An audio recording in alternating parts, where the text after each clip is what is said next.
Duel à enjeu au stade Guy Boniface puisque les Montalbanais sont dans l'obligation de gagner pour tenter de reprendre leur fauteuil de leader. Mais que dire des Montois, plus qu'ambitieux pour rester dans ce top 6 avec aussi l'ambition de jouer les premiers rôles.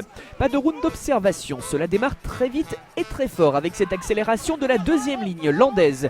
Agustin Ormaechea est rapidement au soutien, les avants travaillent bien et toujours cet effort de la deuxième ligne.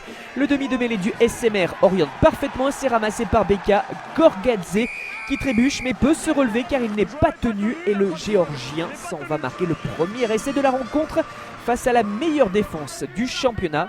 Mont-de-Marsan montre de suite des qualités offensives, une combinaison en touche intéressante au départ de l'action, des points de fixation qui sont créés afin de mieux exploiter les espaces qui se forment par la suite. Et là, Gorgadze qui percute mais n'est pas tenu une fois à terre, il peut se relever pour marquer sous les poteaux. Monsieur Castagnier est l'arbitre de cette rencontre, attentif sur cette action pour valider l'essai. Les Montois réalisent une grosse entame et poursuivent les efforts. On retrouve Carlos Muzio au défi. Et derrière lui, tout le collectif pour conserver ce dynamisme. Pour le moment, le rideau montalbanais résiste, mais cède beaucoup de terrain. Le demi de mêlée uruguayen sent que ses avants ont pris le dessus dans le combat. Alors, il décide de les faire travailler au maximum. Encore une fixation axiale, puis l'on oriente sur les extérieurs. La passe sautée. On est à deux doigts de l'interception, mais Vilikissa Salawa est vigilant et peut récupérer, éviter un premier plaquage, recentrer sa course et déchirer la défense pour venir marquer un bien bel essai sous les poteaux. C'est le deuxième en moins de 10 minutes pour Mont-de-Marsan qui confirme sa solidité à domicile.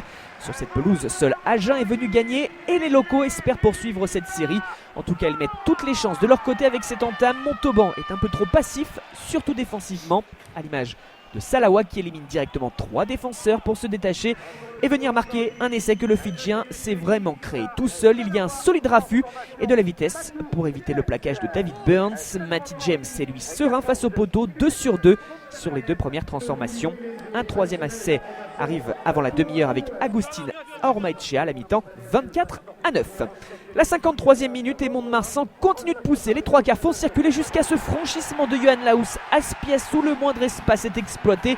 L'arrière feinte la passe pour prendre l'intervalle, venir au plus près des adversaires pour expédier le ballon sur sa gauche en direction de Nakani Vakaya.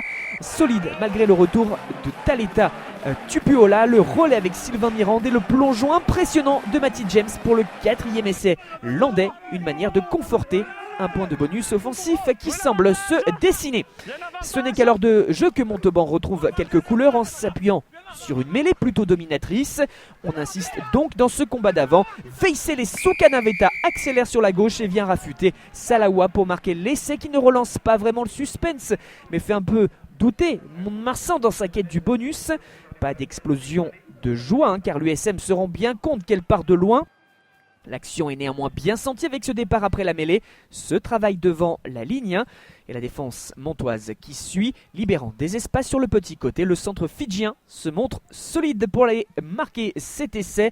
Cela ne suffit pas, le Stade Montois décroche une victoire bonifiée, 34-16 face à l'US Montauban qui perd la première place alors que les Montois se relancent complètement.